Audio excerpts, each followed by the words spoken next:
আসসালামু আলাইকুম প্রিয় শিক্ষার্থীরা, তোমরা কেমন আছো? তোমরা যারা 2025 সালে এসএসসি পরীক্ষা দিতে যাইবা, তোমাদের জন্য পরিমিতি অধ্যায়ের বৃত্তক্ষেত্রে এমসিকিউ নিয়ে আসছি। তোমরা একটু যদি মনোযোগ সহকারে আমার এই ভিডিওটা দেখো, তাহলে তোমরা এই অধ্যায়ের এমসিকিউগুলো অতি সহজে অ্যান্সার করতে পারবা। চলো শুরু করা যাক। আমার প্রথম প্রশ্নটা কি বলছে? একটি বৃত্তের ব্যাস 16 সেন্টিমিটার হলে এর ক্ষেত্রফল কত? মানে বলছে বৃত্তের ব্যাস দিছে, ব্যাস থাকলে আমি কিসে নিব? ব্যাসার্ধে। কেন নিব?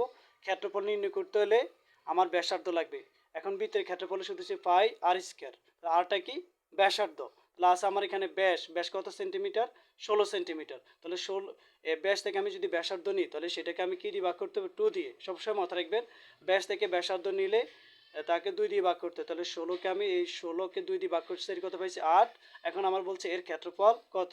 এর ক্ষেত্রফল মানে বৃত্তের ক্ষেত্রফল। তাহলে বৃত্তের ক্ষেত্রফল হচ্ছে পাই আর স্কয়ার। পাইয়ের মান হচ্ছে 3.1416 ইন্টু, এবার আর মান বসাবো। আর মান আমার এখানে কত পেলাম? 8। এটার পর স্কয়ার দিলাম, এই স্কোয়ারের স্কোয়ার এটা বসাইছি। 8-এর পর স্কয়ার দেওয়া মানে 66। 8 গুণ 8 মানে টোটালে 66 আসবে। এখন আমি দোনোটাকে যদি গুণ করি, 201.06, এটা হলো আমার এখানে আমার 4টে অপশন। এই 4টে অপশনের ভিতরে আমার এই অ্যান্সার হচ্ছে এটা 201.06, এটা হলো অ্যান্সার। এবার আসুন পরের প্রশ্ন। পরের প্রশ্ন আমার কি বলছে?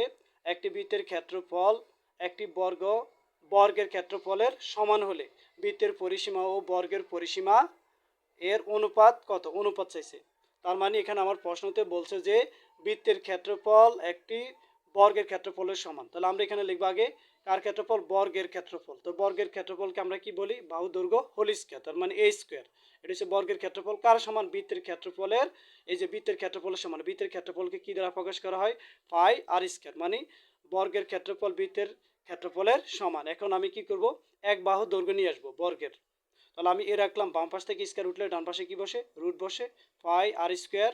এখানে দেখুন স্কয়ার রুটে কাটা, কিন্তু পায়ের উপরে রুট থাকবে, কিন্তু আর উপরে রুট থাকবে না। কেন? স্কয়ার রুটে কাটা গেল, শুধু আসছে আর। এখন আমার সর্বশেষ বলছে বৃত্তের পরিসীমা। তাহলে বৃত্তের পরিসীমা ও বর্গের পরিসীমার অনুপাত চাইছে, অনুপাত বের করতে বলছে।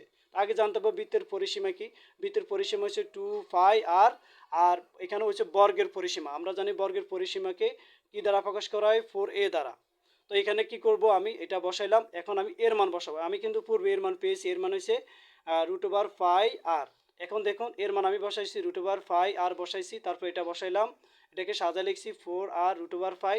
এবার এদিকে ফলো করুন, 2r দিয়ে যদি আমি এটাকে ভাগ করি, 4rকে ভাগ করলে আর থাকবে 2, আর এখানে থাকবে কি? √পাই। কারণ হচ্ছে এখানে এখানে এ আর এ কাটা গেছে, আর এখানে শুধু পাই থাকে, আর এখানে শুধু থাকবে মানে 2।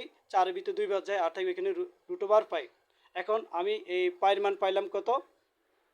পাই সমান পাইলাম 2√পাই। কিন্তু আমরা জানি এ পাশের এই √পাইটা আমি উঠাই দিব। এই পাশে √পাইটা উঠাই দিতে আমি কি করব?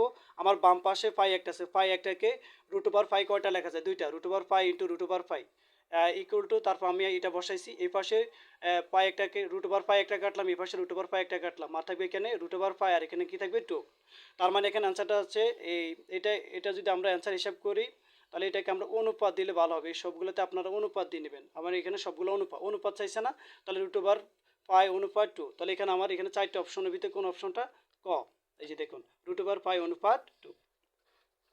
এবার আসুন 3 নম্বর প্রশ্নটা। তো আমার এখানে 3 নম্বর প্রশ্নতে কি বলছে সেটা আমি পড়ে নিই।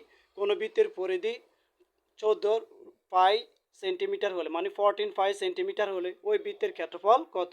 তার মানে বলছে বৃত্তের পরিধি দিয়ে দিছে। তো আমরা এখানে সবাই জানি বৃত্তের পরিধি সূত্র কি? 2 পাই আর। তাহলে 2 পাই আর হচ্ছে বৃত্তের পরিধি। তাহলে বৃত্তের পরিধি আমার এখানে কত দিছে? 14 পাই। তো এখানে আমি কি করব? এখানে এই পাশে পাই আছে, এই পাশে পাই আছে, কাটি দিলাম। 2 দিয়ে 14 ভাগ করব। 2 দিয়ে 14 ভাগ করলে আসবে কত? 7। আর এখানে আমি কি পাইলাম? আর মান পাইছি কত? 7। আমরা তো জানি যে বৃত্তের ক্ষেত্রফল কত। তাহলে বৃত্তের ক্ষেত্রফলের সূত্র কি? পাই আর স্কয়ার। তার মানে আমার আর মান লাগবে। আর মানে কি? ব্যাসার্ধ। আসলে পরিধি, পরিধি থেকে আমি ব্যাসার্ধ বের করছি। এখন এই পাই বসাইছি, এবার আর মান বসাবো। আর মান হচ্ছে কত? 7 স্কয়ারের স্কয়ার। এবার দেখুন 7 এর স্কয়ার দিলে 7 দুইটা গুণ করতে হয়। তাহলে 7 × 7 টোটালে 49, আর এখানে হচ্ছে কত? 5। এখন দেখুন 49 5 আমার কিন্তু 4টে অপশন আছে কিনা দেখুন। এদিকে ফলো করলে দেখা যাইতেছে যে 49 5, এটা হলো আমার অ্যান্সার। এবার আসুন আমার শেষ প্রশ্ন, চতুর্থ প্রশ্নটা আমি সমাধান করে দেখাবো।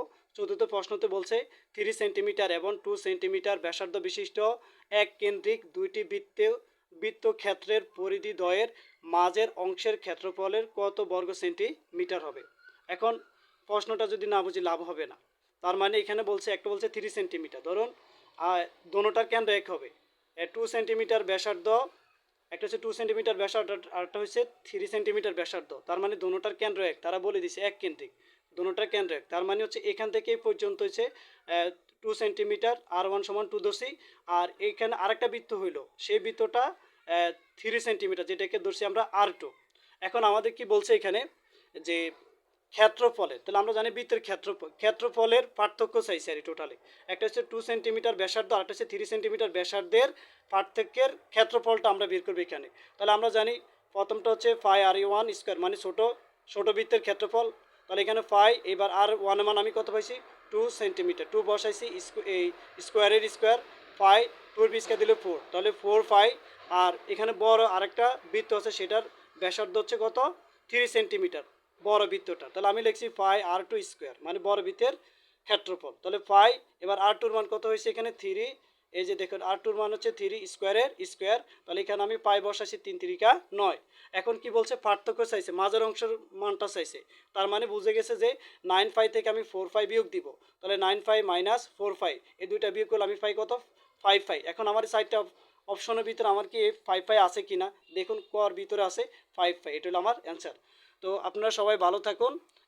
আমার এই এমসিকিউগুলো একটু মনোযোগ সহকারে দেখলে ইনশাল্লাহ আপনারা পরীক্ষায় যদি ওদের থেকে এই ধরনের কোনো এমসিকিউ আসে তাহলে আপনারা অ্যান্সার করতে পারবেন। ভালো থাকেন, আসসালামু আলাইকুম।